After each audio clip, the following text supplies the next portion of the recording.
Lindsay from Oak and Ash Farm, and I'm going to interview Matt today. Excited? And I'm Matt.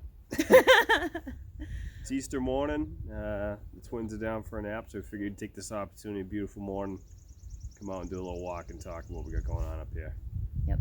All that means for us on Easter is that we just had to go out and collect eggs today. As you can see, we've got little signs of spring behind us. We've got some daffodils and tulips and crocuses all popping up. And we're going to walk around and talk about what we've been up to. What have we been up to? Putting in the redoing facelift for the kitchen garden, working on the market garden down behind us, right over my other shoulder. Then we got the maple arch, finished that up late winter here. And 2 days ago I just put in 6 more peach trees up behind us there, so check that out. Little peach orchard's coming right along. Yeah, plenty to do. I think we got a decent amount done so far, but keep plugging ahead. So this area was all pretty heavily forested. We had thinned over this way because we got about 100 Christmas trees in there. And what I wanted to do was just leave some of the trees we wanted to actually provide a good shade and good environment for them as young trees to come up, and then if we need to, we'll clear some of these trees out of there as well and let them get some more sunlight. But this is an area that was all new birch trees growing in pretty thick.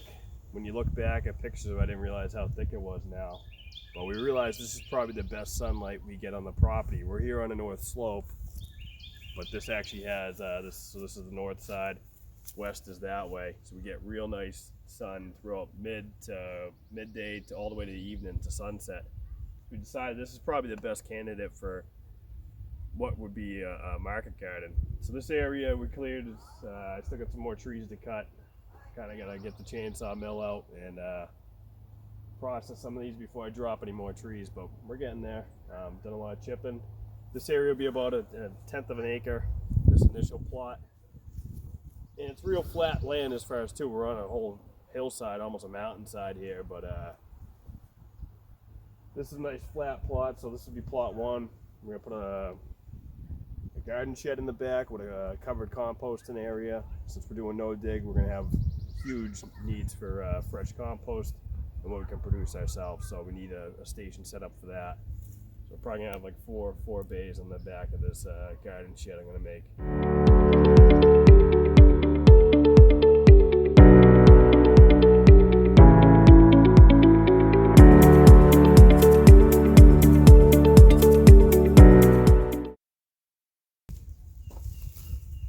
So here we are at the timber frame. I know a lot of you have lots of questions about this, how Matt built it, and we'll probably do a separate video on that at some point.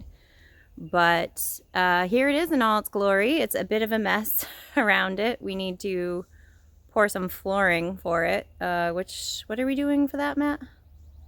I don't know. Concrete, maybe? Probably stamped concrete. Gotta do some more retaining wall around the front here, rock retaining wall, same thing around the back side there, just to control that and kind of terminate where the banking cuts. But it's all eastern white pine cut from on the property here, chainsaw milled with Granberg mill, attaches right to your chainsaw. People probably seen a lot of those on all these Life Below Zero and stuff. It works. It's not the most efficient thing, but when I couldn't justify having a dedicated sawmill, it worked pretty damn good. So it was all just cut, rough cut, and then this is all mortise and tenon and pegged with 3/4 inch dowels. So everywhere you see these join, there's a pocket, and a tenon slides into that, and then it's pegged to keep it in place.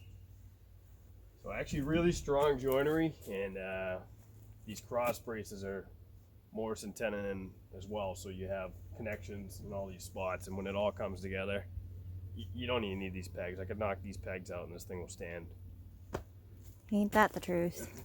Not just because it's my craftsmanship, but that's just the design. This is how they used to do it, and a lot of these buildings are still standing 300 years later in America and 1,000 years later in Europe. So it's old technology, it works. Up top I just shot Timberlock screws, lagged those down because I wasn't going to do all kinds of crazy pegging up there, but that's more traditional connections up there. Inside, it's pretty grand for a place just to do maple syrup. But this is my homemade, this is the base for my maple evaporator, which actually the pan, I have a continuous flow pan that's off under a tarp. It's sitting under a tarp. I'm probably gonna overhaul this a little bit. I might raise this up, build the firebox a little bigger, and weld up something a little different. But it would be the same pan. We do 40 taps here, so nothing crazy. And most of what I'm tapping here is red and silver maple, so they don't really produce as much as a sugar maple, but you still get quite a bit of sap out of them. So there's a place just to get us out of the rain and make doing the whole syrup process a little more enjoyable. So we're coming back around, and these are my raspberry runs. Got 3 of them. I might add another one this year. So the first one Lindsay's next to is Polana and Heritage. Those are both red raspberries. And then final row over there is something that's cut down, that's Ann Golden. They're all Everbearing varieties. I pretty much manage them on a 2-year rotation. Hi, honey. But I think the Ann Goldens, I'm going to switch over to cutting them down and just doing a 1-year process on those. We're over the peach area, peach orchard, so I just put 6 more in the other day. We had 3 that had in for 2 years here, 2.5 years. Well, no, yeah, 2 years now. And surprisingly, last year we came out and we had a pretty good yield. So we got a decent amount. How many do you think? 5? I knocked one off by accident.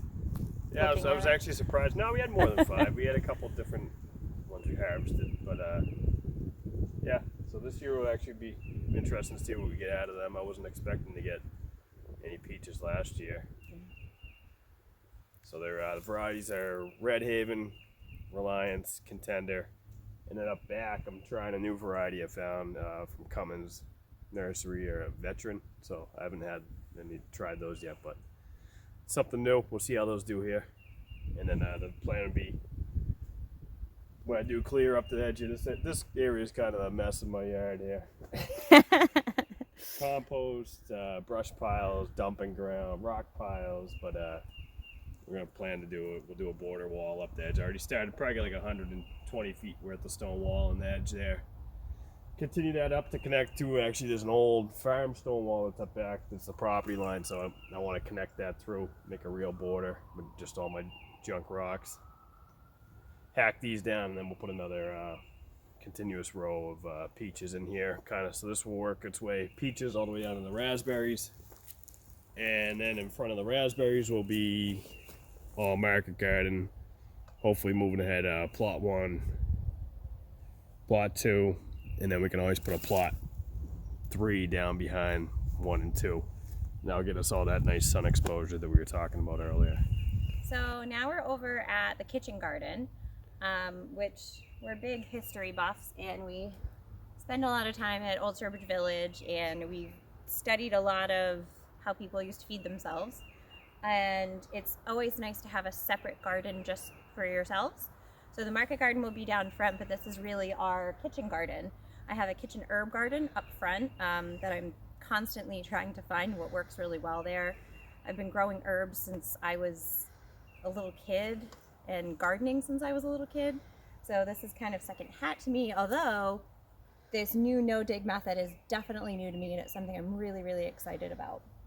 At our last house, we had raised beds, and they were really nice, but they were small. This is a much larger scale, and it's going to be just better overall for the soil and help retain water. Some things did really well in the containers, some didn't. We also are putting wood chips in, and we're trying 2 different methods out here. We have some weed block down, just landscape fabric, and then in the back we have some cardboard that we put the wood chips on top of. This is all pine wood chips because that's what we have, and then we got some compost from a local much larger farm, Ruby Ranch. He helped us out and gave us some really nice compost.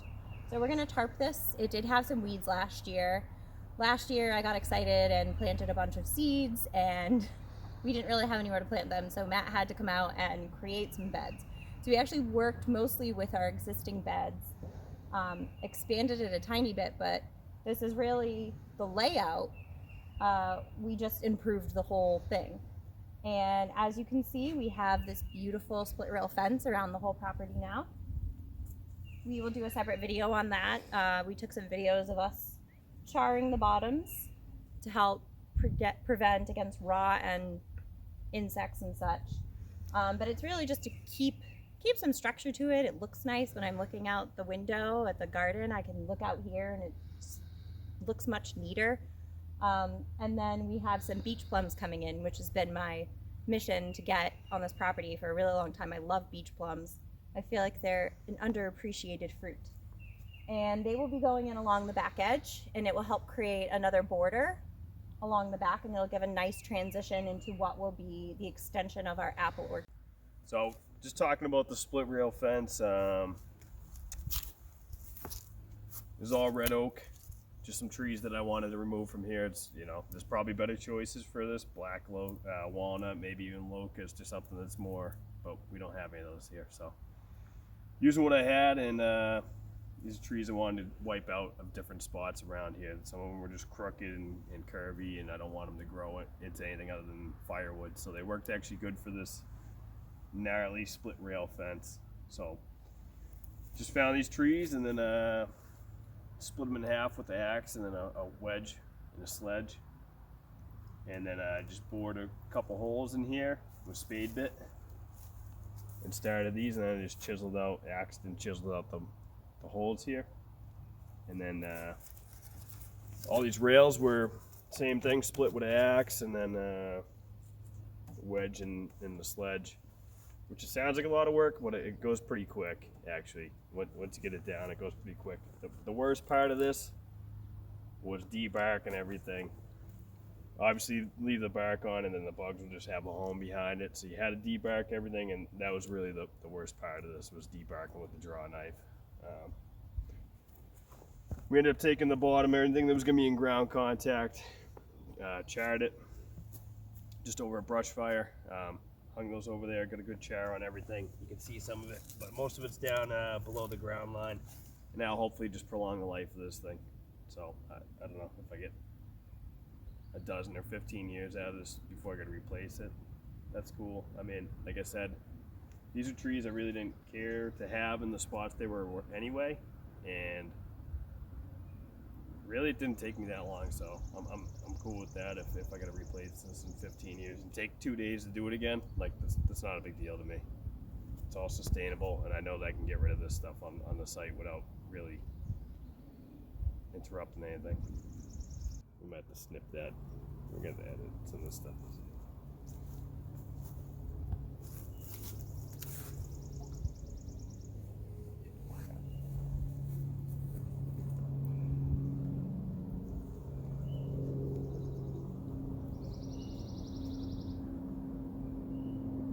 So we're over in the apple orchard now. These are ones I planted last year. We got golden russet, Liberty, and then those are Renette Zabergau. And then this tree, that batch was all last year. And then the 7 down here they're going into like year 3. This is Duchess Oldenburg. More golden russet, black Oxford, Cox's orange pippin, Sapa Spitzenberg, Liberty, and then Wolf River, I think, down there. So kind of a mix of things. These are all on M111, so semi-dwarfing.